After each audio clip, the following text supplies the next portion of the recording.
Take two, action! So guys, itong susunod ko sasabihin, ito yung regarding sa area ni Diwata. Hindi mismo doon sa kainan guys ha. Kasi nga taga Pasay nga ako, malapit ako kay Diwata. Na obserbahan ko naman yung pagkain nila doon, yung area nila. Kasi nga walking distance lang sa amin, 10 minutes, nandun na ako. O 15 minutes kung mabagal ako maglakad, no? So yung area kasi ni Diwata guys, kaya nag-boom si Diwata. Wala kasing murang makainan doon. Oh, wag niyo akong ibabash guys, de joke lang. Kasi sa area kasi ni Diwata, puro condo ang katabi. Mall. Ayan, kagaya to Alphamart, McDonald's, Jollibee, 7-Eleven, Mall of Asia. Meron pong mabibili ng 100, 'di ba? Isang slice siguro ng pizza, hindi ka naman mabubusog doon, 'di ba? Unless kung nagda-diet ka, 'di ba? Kung hindi ka malakas kumain. Si Diwata lang po kasi ang mura lang doon. Hindi naman 100, overload, busog na busog ka.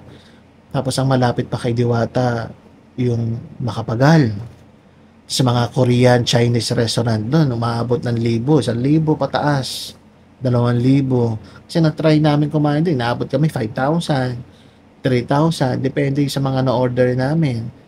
Eh syempre hindi naman all the time kakain ka sa ganong presyo, 'di ba? Kung 'di ba, kung wala naman special na occasion. Yan, kung pang araw-araw lang tawid gutom, yan. Kaya nag-boom si Diwata, guys, kasi wala talaga makakainan doon. Meron diyan mga Alphamart, 'di ba? Yung mga 50 pesos, 70 pesos, pero hindi ka masyadong mabubusog eh. Meron at meron pang mas mura pa doon sa 100. Kaso ang problema, guys, ano, bitin. So guys, pangatlo, next natin yung area naman. Kanina yung area sa area ni Diwata, kung saan malapit si Diwata, sa mga makakainan nila. Pero ito naman yung area mismo ni Diwata. Okay, ito yung mismo yung area ni Diwata kasi na-curious ako. Saan ba to? Kasi galing na kami kasi umiikot ako doon. Saan ba yung dating car wash na pinagpapa-car wash namin?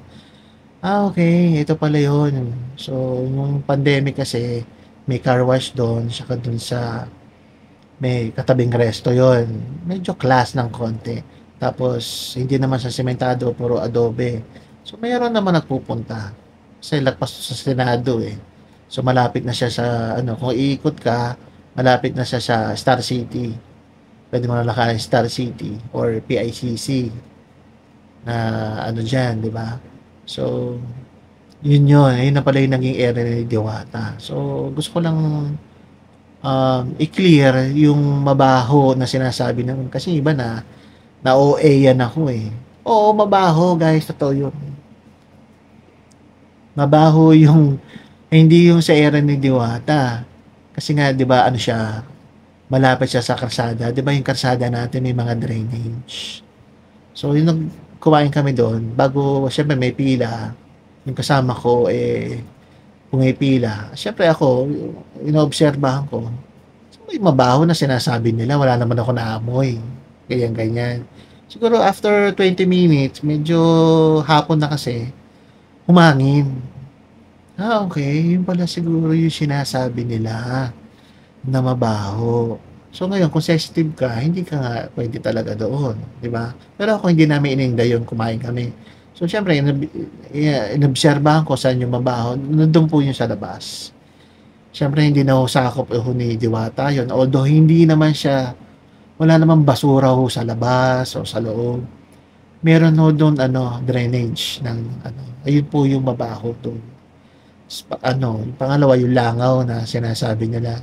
Kahit naman nung saan may langaw at hindi ko naman sinabi na uy, porket mura yung kinakain mo, yung binibilhan mo, kailangan okay lang na may langaw. Hindi naman po sa ganon. Pero syempre, sa dami ng kumakain doon, nasa karsada ka, katabi ka ng karsada, tapos may nagluluto, di ba, may nag-iihaw. Syempre, dito nga lang sa bahay, pag nag-iihaw ka, may langaw na, tapos ang dami pang tao, di ba?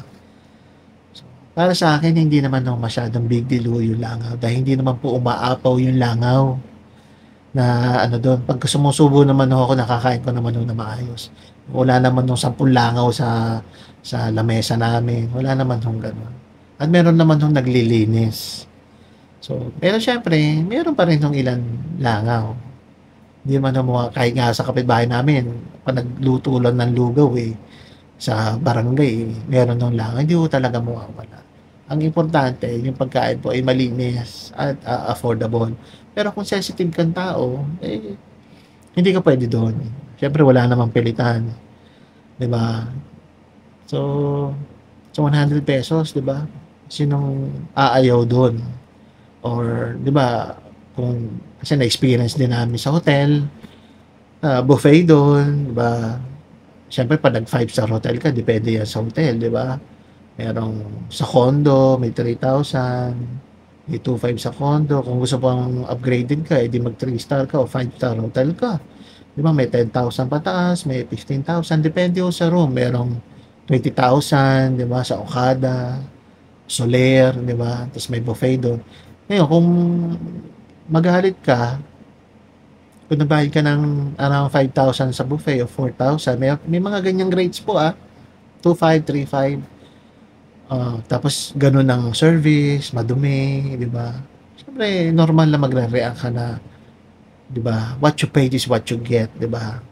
Mahal nagbayad ka ng 3,500 sa buffet per person, tapos 'di ba, sobrang dumi, tapos sobrang ano.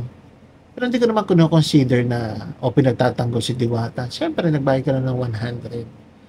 What do you expect sa 100 sa area, 'di ba?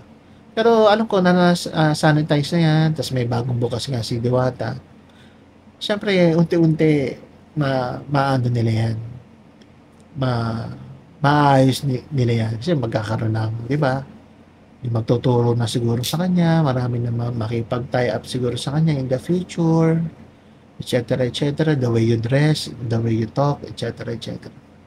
So unti-unti guys.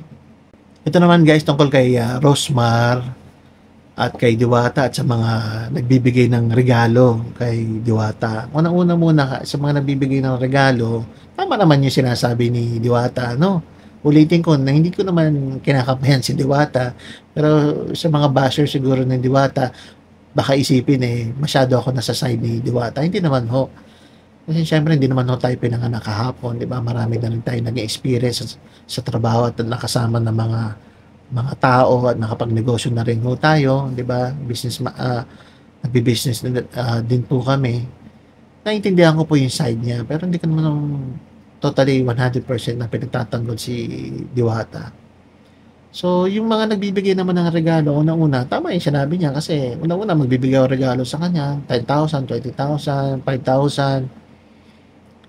Ikaw pagka binigyan ho ba kayo ng regalo, kotse, bahay, sasakyan, motor, 'di ba? O pera, hindi niyo ba tatanggapin? Siyempre, napaka-ipokrito na lang ho nun kung hindi ho natin tatanggapin ho 'yan. Kasi kahit ho ako, tatanggapin ko ho 'yan lahat. Siyempre, 'di ba? Hindi mo naman hiningi, 'di ba? Hindi ka naman lumuhod o na makaawa or 'di ba? Hindi ka naman nakiusap, kusa naman nagbigay, siyempre tatanggapin natin 'yan. So, sa mga nagba-bash naman kay Diwata, gano'n talaga. Tama yung sinabi niya na, sige, kung ayaw niyong ibigay sa kanya, di ibigay na lang sa inyo. Gano'n naman ho talaga. Kaso siyempre yung mga nagbibigay kay Diwata, hindi yung magbibigay sa inyo.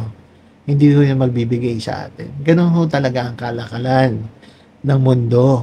'Di ba, 'pag sikat ka, kilala ka na, 'di ba? Sabi nga ni Rosmar, 'di ba, kailangan lagi ka nasa trend. Hindi naman siya ginagamit mo. 'Yan, pag-usapan ho natin si Rosmar, idol ko 'yan si Rosmar kasi 'di ba, ang taba ng utak niya, business-minded. At narinig ko rin sa mga, dating mga nakakilala sa kanya na talagang masipag naman talaga 'yan si Rosmar at madiskarte. Ngayon, sa mga nagsasabi naman kay Diwata saka kay Rosmar na ginaya na ni Rosmar, hindi na natin ho yung business, 'di ba? At the same time, nagbigay naman ho ng kabuhayan showcase si Rosmar. Siguro parang yun na rin yung bayad na na na sabihin na natin parang franchise o tulong na lang kay Diwata yung ginawa ni Rosmar. So, for sure, wala nang utang na loob yun. Quits na ho yun. Diba? Then, i-compare naman natin yung sinasabi ng mga tao na yung Diwata siya kay Rosmar. Siyempre, guys, may pera na si Rosmar. May free swimming pool, mas maayos na lugar, mas malaki. Si Diwata ho ay nagsisimula pa lang ho. At parating na ho siya dyan for sure. 'Di ba? Sooner or later magiging ganun na rin ho siya. So ilan naman po yun sa akin, guys.